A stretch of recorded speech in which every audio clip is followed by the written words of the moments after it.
Y सबसे पहले तो ये जो रिकॉन्स्टिट्यूशन है इसकी जरूरत पड़ी। ऑब्वियसली ये गवर्नमेंट नहीं बनी है तो मैंडेटरी होता है, चेंज करते हैं। लेकिन ये रिफ्लेक्ट क्या कर रहा है जो प्राइम मिनिस्टर ने डिसीजंस लिए हैं? अपेरेंटली लुक्स लाइक कि सम और दी अदर इसहाक डार साहब कहीं ना कहीं फिर मैनेज कर गए हैं कि जो आप कह सकते हैं कि जो बड़े इकोनॉमिक डिसीजंस वो गवर्नमेंट ने लेने हैं तो उसमें कहीं ना कहीं उन्होंने अपनी जगह फिर भी बना ली है एज फॉरेन मिनिस्टर। इवन देखिए, हम ये पहले लिख भी चुके हैं, इस पे बात भी कर चुके हैं कि मोहम्मद औरंगजेब साहब को वजीर खजाना बनाने और डार साहब को वजीर खजाना ना बनाने के ऊपर कोई कंसेंसस नहीं था। पीएमएलएन के अंदर दो कैंप्स थे। जो शहबाज शरीफ साहब का कैंप था एज अ प्राइम मिनिस्टर, उस कैंप की ख्वाहिश ये थी कि डार साहब जो है वो वजीर खजाना ना बने, तो उनकी चॉइस मोहम्मद औरंगजेब साहब थी। मोहम्मद औरंगजेब का पुराना फैमिली रिलेशन भी है, शहबाज शरीफ साहब के बड़े क्लोज रिलेशन हैं उनके साथ। तो उस वक्त जब ये चीज़ें तय हो रही थी तो फिर ये एक डिस्कशन में पॉइंट आया कि इसहाक डार साहब का, जिन्होंने पिछले 26 साल से काम ही यही किया है जब से वो पहली दफ़ा वजीर ख़जाना बने थे 1998 में, तो उनकी फिर जो सर्विसेज हैं वो भी किसी न किसी तरीके से यूटिलाइज करनी चाहिए। अब इसके दो इंटरप्रिटेशन हो सकती हैं। एक तो ये कि जो एंटी शहबाज शरीफ कैंप था उनका ये ख्याल था कि डार साहब को कोई ना कोई इकोनॉमिक रोल रहना चाहिए। दूसरा ये हो सकता है इसकी इंटरप्रिटेशन कि उनकी सर्विसेज को यूटिलाइज किया जाना है। तो उसमें फिर ये तय पाया, हमने एक प्रोग्राम में इस पे आपको याद होगा हिंट भी किया था कि अगर वो वजीर खजाना नहीं बनते तो कुछ ना कुछ इकोनॉमिक कमेटीज के अंदर उनका रोल रहेगा। तो ये अब जो फैसला बुनियादी तौर पर ये नोटिफिकेशन तो 21 मार्च का था, लेकिन इसको प्राइम मिनिस्टर साहब ने इनको 4 कमेटीज को, बल्कि बेसिकली तो 5 कमेटीज को उन्होंने रिकॉन्स्टिट्यूट किया। जो इकोनॉमी से रिलेटेड है वो 4 कमेटीज हैं। तो पहले खबर बता देते हैं नाज़रीन को। नाज़रीन, 4 बड़ी कमेटियों की जो रिकॉन्स्टिट्यूशन किया प्राइम मिनिस्टर ने, उसके बाद जो वजीर खजाना मोहम्मद औरंगजेब साहब है उनका जो रोल है एज अ फाइनेंस मिनिस्टर वो काफ़ी हद तक कर्टेल हो जाता है। जो काबीना की सबसे अहम कमेटी होती है और जिसको ट्रेडिशनली फाइनेंस मिनिस्टर ही चेयर करते रहे हैं वो है इक्तिसादी राब्ता कमेटी। उसकी जो चेयरमैनशिप है वो वजीर आजम ने अपने पास रख ली है और मोहम्मद औरंगजेब साहब उसके मेंबर्स हैं। In absence of the prime minister जो औरंगजेब साहब होंगे वो ये कमेटी चेयर करेंगे। यहां से एक चीज बड़ी क्लियरली रिफ्लेक्ट हो रही है, लगता है ऐसे तक कंसेंसस नहीं हो पा रहा था कि इसहाक डार साहब को इसका चेयरमैन बनाया जाए ईसीसी का या मोहम्मद औरंगजेब साहब को, इसीलिए इस कमेटी की जो चेयरमैनशिप है वो प्राइम मिनिस्टर ने अपने पास रखी है। दूसरी जो अहम डेवलपमेंट है आज की उसके अंदर ये कि जो कैबिनेट कमेटी ऑन प्राइवेटाइजेशन है, जो निजकारी का तमाम बिजनेस देखती है सरकार का, उसकी जो चेयरमैनशिप है वो अब वजीर खारजा इसहाक डार साहब को दी गई है। ये एक अहम डेवलपमेंट है। ट्रेडिशनली ये दोनों जो कमेटीज हैं ईसीसी और कैबिनेट कमेटी ऑन प्राइवेटाइजेशन, ये दोनों वजीर खजाना के पास रही हैं। माजी में सिर्फ 2 ऐसे मौके थे। एक दफा जब बेनजीर भुट्टो वजीर आजम थी और उस वक्त उन्होंने कुछ अरसा के लिए ईसीसी अपने पास रखी थी।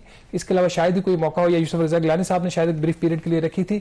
बहरहाल तीसरी एक कमेटी जो दी गई है औरंगजेब साहब को एज अ फाइनेंस मिनिस्टर वो cabinet committee on state own enterprises. ये जो जितने भी सरकारी अदारे हैं इनकी जो रिस्ट्रक्चरिंग की पॉलिसीज हैं, इनकी ओवरऑल जो पॉलिसी है उसके हवाले से जो काबीना की कमेटी की सरबराही है वो औरंगजेब साहब को दी गई है। ये इतनी अहम कमेटी नहीं है जितनी अहम के ईसीसी या कैबिनेट कमेटी ऑन प्राइवेटाइजेशन है। चौथी कमेटी वो हमेशा से ही प्लानिंग मिनिस्टर के पास रही है, वो cabinet committee on Chinese investment projects है। उसकी जो चेयरमैनशिप है वो प्राइम मिनिस्टर ने दी है एहसन इकबाल साहब को। कामरान, ये डेवलपमेंट है, इंटरेस्टिंग डेवलपमेंट है। और इसकी जो मेरे इसमें आपने एक चीज नोट की होगी, काबीना तो बने हुए काफी अब टाइम हो गया है। इसकी जो रिकॉन्स्टिट्यूशन में जो ताखीर हो रही थी उसकी वजह यही थी कि ये कुछ फैसले नहीं हो पा रहे थे। तो अब जो फैसले हुए हैं उसमें डार साहब को एक तो ले आए हैं ऑन बोर्ड और दूसरा आपने एक बात की कि जाहिर है कि जब ये तय हो रहा था कि अगर इसहाक डार साहब वज़ीर ख़ज़ाना नहीं बनेंगे तो कहीं ना कहीं अदरवाइज उनकी जो एक्सपर्टीज हैं या उनसे फायदा लिया जाए।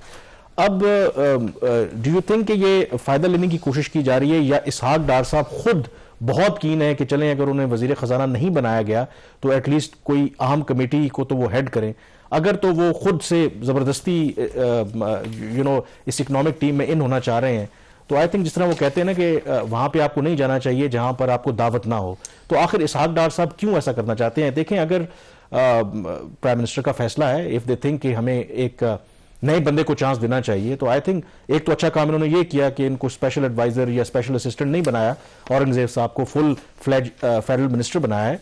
तो आई थिंक इनको पूरी जिम्मेदारी देनी चाहिए ताकि कल को ये गिला ना कर सके, देखिए जी मेरे पास उस कमेटी की सरबराही नहीं थी या मेरे पास वो पावर्स नहीं थी इसलिए मैं वो फैसले नहीं कर सका। तो आखिर इसहाक डार साहब क्यों जबरदस्ती जब already there is a writing on the wall वो इकोनॉमिक टीम का हिस्सा बनना चाहते हैं? देखिए, ये तो मैंने बताया कि पीएमएलएन की अपनी अंदर की पॉलिटिक्स है, जिसका ये नतीजा है। क्योंकि अगर कंसेंसस होता तो फिर तो कुछ और सिचुएशन होती है। अब कंसेंसस नहीं है। मोहम्मद औरंगजेब साहब कंसेंसस फाइनेंस मिनिस्टर नहीं है पीएमएलएन की। ग्रुपिंग है, डिवीजन है विद इन दी पीएमएलएन, लेकिन ओवरवेलमिंग मेजॉरिटी जो पार्टी की थी वो उनके वजीर खजाना बनाने के हक में नहीं थी। अब आपको भी पता है कि डार साहब ने सारी जिंदगी यही काम किया, और ये एक इन अ वे उनकी आप कह सकते हैं कि उनको डाउनग्रेड किया गया। ऑल्दो फॉरेन मिनिस्टर का अपना एक पोर्टफोलियो की उसकी अहमियत है, लेकिन उनका फाइनेंस मिनिस्टर ना होना ही सबसे बड़ी खबर थी इस काबीना की। तो अब उस सिलसिले में अब उनको कोई ना कोई तो, या तो ये फेस सेविंग आप इसको कह सकते हैं, उनको फेस सेविंग दी गई है, या अभी भी एक किस्म का उनको बिठा के इस कमेटी में अब देखना प्राइवेटाइजेशन का फॉरेन मिनिस्ट्री से कोई लेना देना ही नहीं है। एक जो आपको पता है पिछले हफ्ते भी डेवलपमेंट हुई थी, डार साहब ने जो एयरपोर्ट्स की आउटसोर्सिंग कमेटी की उसकी जो उसकी उन्होंने कमेटी की, उन्होंने मीटिंग चेयर की, जॉइंट एहसन इकबाल साहब उन्होंने चेयर की थी, और वो दफ्तर खारजा में उस पर भी एक डेवलपमेंट हो गई है।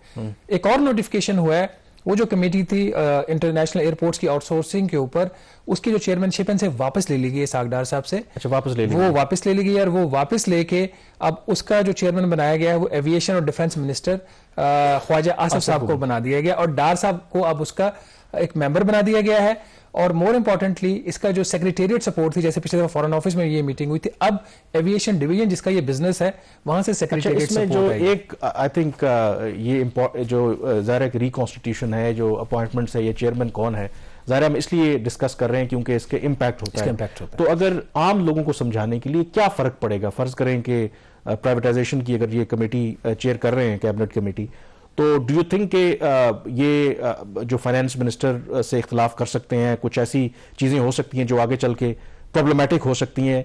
क्योंकि वाई इट इज़ इम्पॉर्टेंट कि अगर माजी में ट्रेडिशन यही रही है कि जो ईसीसी है और ये प्राइवेटाइजेशन की है ये फाइनेंस मिनिस्टर के पास होती है, इस दफ़ा ऐसा नहीं है, तो फ़र्क क्या पड़ेगा डिसीजन मेकिंग में? देखिए, इसमें बहुत फ़र्क पड़ता है। जो ईसीसी है वो आप समझें कि पूरी इकोनॉमी जो है वो ईसीसी से चलाई जाती है, और इसके अगर आप सिर्फ उसका जो चार्टर होता है ईसीसी का, जो उसका मैंडेट है, उसके ऊपर अगर आप नजर डालें, ये 15 पॉइंट्स हैं। उसका जो मैंडेट इतना वास्ट है, इसका पहला ही जो इसके टर्म ऑफ रेफरेंस में पहला चार्टर है इसका कि consideration of all urgent economic matters and coordination of economic policies, इसमें हर चीज आपने कवर कर दी ना, ठीक है। दूसरा फिर आगे to identify and propose mechanisms for gradual attainment of the social welfare status of Pakistani society, इससे बड़ी क्या चीज हो सकती है। फिर एक्सपोर्ट्स का मैंडेट, इनका इंडस्ट्री का मैंडेट इसके आता है। फिर एक्सपोर्ट परफॉर्मेंस को रिव्यू करना, फिर इन्फ्लेशन, महंगाई, प्राइस स्टेबिलिटी, वो चीज इनके डोमेन में आती है। जो ऑयल एंड गैस की प्रोडक्शन है, एक्सप्लोरेशन है, वो इनके मैंडेट में आती है। अच्छा, इंपोर्ट से रिलेटेड पॉलिसीज, उसके अलावा इंडस्ट्रियल सैंक्शंस अगर कोई लगानी है वो इसके मैंडेट में आती है।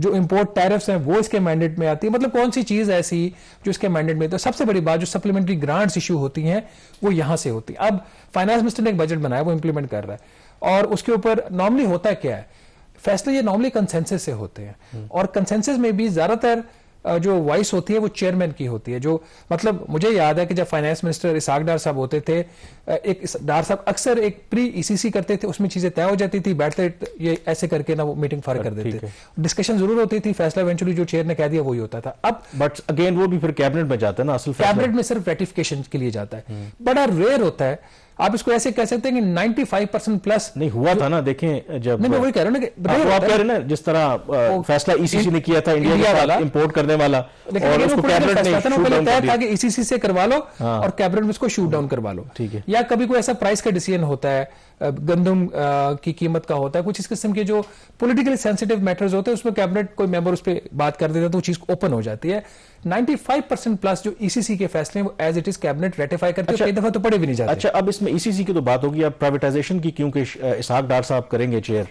अब प्राइवेटाइजेशन में इनका क्या, देखें इमीडिएटली तो आपको पता है कि जो पीआईए को प्राइवेटाइज करना है, प्राइम मिनिस्टर ने ऑलरेडी डेडलाइन दी हुई है। क्या इसहाक डार साहब का कोई डिफरेंट टेक है, मतलब वो कैसे असरअंदाज हो सकते हैं जो गवर्नमेंट की डिसीजन मेकिंग है, अब क्योंकि प्राइवेटाइजेशन की उनको दी गई है उस पॉलिसी के हवाले से, क्योंकि ये एक मेजर चैलेंज है कि हमने जो लॉस मेकिंग एंटिटीज हैं उनको प्राइवेटाइज कर। आपको एक और एग्जांपल दे देता हूं। 2015 में पाकिस्तान स्टील मिल्स को प्राइवेटाइज करने का फैसला था प्राइवेटाइजेशन कमीशन के बोर्ड का। अब जो बोर्ड के फैसले होते हैं वो प्राइवेटाइजेशन की जो कमेटी है उसके पास तौसीक के लिए जाते हैं। तो वो फैसला जब सीसीओपी के पास आए, Ishaq Dar as a chairman of the CCOP, उन्होंने कहा नहीं, हम इसको प्राइवेटाइज नहीं करेंगे, हम इसको सूबों को ऑफर करेंगे, वहां पे बात खत्म। ठीक है, और वो 15 का फैसला लेके आज तक वो दोबारा वो चीज ठीक नहीं हो सकी। अब इतना बड़ा रोल होता है प्राइवेटाइजेशन का जो मिनिस्टर है, उसका मैंडेट अगेन ये भी नोटिफिकेशन में दिया हुआ है। इसका मैंडेट में अगर देखें आप, इतना वास्ट मैंडेट है to formulate the privatisation policy for approval of the government. ये पॉलिसी बनाएगी ही सीसीओपी। ठीक है, ऑल दो पीछे से काम प्राइवेटाइजेशन कमीशन का या मिनिस्ट्री का, ऊपर तो ये चेयरमैन बैठे हुए हैं। फिर दूसरा इनका to approve the state owned enterprises to be privatised on the recommendation of the privatisation commission और अदरवाइज। कौन सा आपने बॉडी को प्राइवेटाइज करना है, कौन सी नहीं करनी, वो ये फैसला करेंगे। फिर अच्छा, जो ज्यादा इंपॉर्टेंट है, जहां पे ये फिर इनके जो वो फैल जाता है इनका influence, to take policy decisions on interministerial issues relating to the privatisation process. फिर again to take policy decisions on matters pertaining to privatization, restructuring, deregulation, regulatory bodies and privatization fund account। ये इतनी vast powers होती हैं कि आप इनको ये नहीं कह सकते कि अगर मोहम्मद औरंगजेब साहब चेयरमैन नहीं और डार साहब हो गए तो उससे क्या फर्क पड़ता है ये। और फिर इन्फ्लुएंस होता है। फिर इस तरह की जब कमेटीज होती हैं, जब स्ट्रेंज्ड रिलेशंस होते हैं, तो फिर और तरह की वहां पे पॉलिटिक्स भी होती है। जो इनको कमेटी दी गई है, कैबिनेट कमेटी ऑन एसओईज, जो मोहम्मद औरंगजेब साहब को दी गई है, जो ट्रेडिशनली होती ही फाइनेंस मिनिस्टर के पास है। अब उसके अगर मैंडेट को देखें कि जो एसओई का एक्ट है 2023 के, उसके ऊपर अमल दरामद करवाना, और जो एसओईज के बोर्ड है उसके ऊपर अपॉइंटमेंट्स करना, वो इसका मैंडेट है। और फिर रिफॉर्म एंड रिस्ट्रक्चरिंग जो प्रपोजल्स हैं एसओईज के, उसको देखना। अब ये जो इनका काम है और डार साहब की कमेटी का काम है, वो ओवरलैप हो रहा है। लेकिन जो एक्टिंग आप कह सकते हैं कि डी फैक्टो जो ईसीसी कमेटी के चेयरमैन, तो मेरे ख्याल में फाइनेंस मिनिस्टर होंगे, क्योंकि शहबाज शरीफ हर मीटिंग तो चेयर नहीं कर सकेंगे। वो बात सिर्फ ऑप्टिक्स की हद तक है कि शायद इसहाक डार साहब बनना चाह रहे थे और फिर उन्होंने कहा कि बेहतर है कि चलें, लेकिन फाइनेंस मिनिस्टर बने ना। इससे आप ये अंदाजा लगाएं कि उनका असर और रसूख कितना है। अब मिसाल के तौर पे कैसे देखें, ईसीसी का मेंबर डार साहब को नहीं बनाया गया, कैबिनेट के तो मेंबर्स हैं ना वो। ठीक है, अब ईसीसी में कोई फैसला होता है, अब जैसे आप कह रहे हैं बड़ा रेयर होता है, जैसे मैंने अभी बोला कि उसको ओपन करो, डार साहब का ये चीज ठीक नहीं है, मेरे ख्याल में ऐसा होना चाहिए। अब डार साहब को इग्नोर कर सकेंगे, तो ये जो फ्रिक्शंस है ना कैबिनेट के अंदर, जो टेंशंस हैं, वो अंडरमाइन कर सकती हैं आपकी इकोनॉमिक पॉलिसी को। This is important. और मैनेजमेंट को मैंने नाज़रीन मोहम्मद औरंगजेब साहब से बात की थी आज प्रोग्राम में आने से पहले, तो ही वाज हैप्पी। उन्होंने कहा देखें ये सबसे अच्छी बात ये है कि प्राइम मिनिस्टर ने इसकी जो है जिम्मेदारी ली है, और which is a right decision उनके बकौल, कि अगर वज़ीर आज़म साहब खुद किसी चीज को लीड करना चाह रहे हैं तो वो उनको प्रॉब्लम नहीं है।